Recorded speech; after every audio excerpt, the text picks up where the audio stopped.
This is our Week in 7 questions, keeping you company during the lockdown.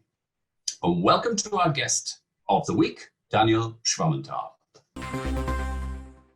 So Daniel, how is working in the home office working out for you? As a natural couch potato, I feel my entire reclusive life was nothing but one big preparation for this historic moment.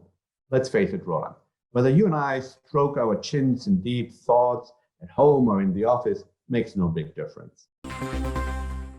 Well, transatlantic relations weren't exactly in partying mode before the pandemic, but now they seem to be in intensive care. Will they ever recover? Absolutely. First, let's add some much-needed perspective. What unites us is still far greater than what sometimes appears to divide us.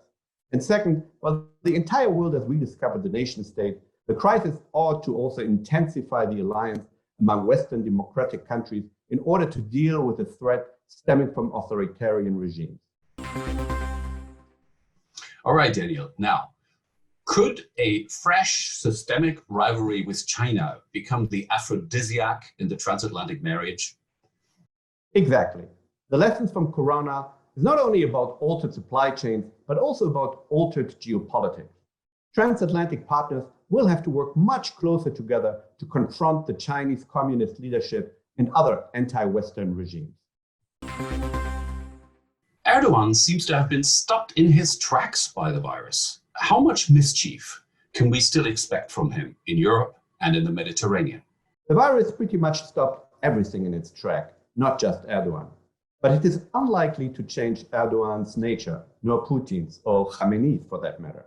Unless the virus sweeps Erdogan from power, I would expect him to pick up right from where he left off as soon as he can. Nobody talks about the Middle East anymore. What's happening there? Iran, like China, has long covered up the virus and is now paying the price. Other countries, such as Jordan, are doing much better.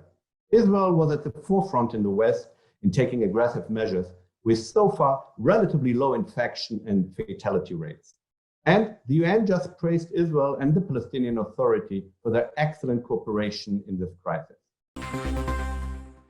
What about Israel's new coalition deal?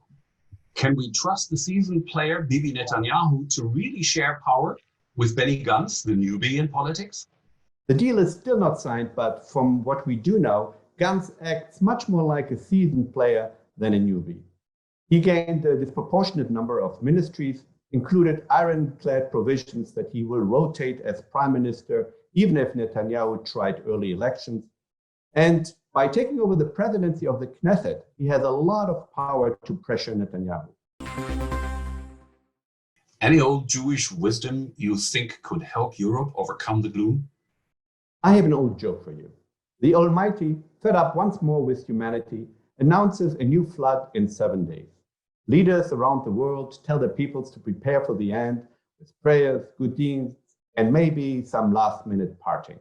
Meanwhile, the Israeli prime minister said on national TV, "Okay, guys, we have 1 week to figure out how to live underwater." Thank you, Daniel. Thank you all for watching. Happy Easter, kosher Pesach, and see you next week. I'll be back.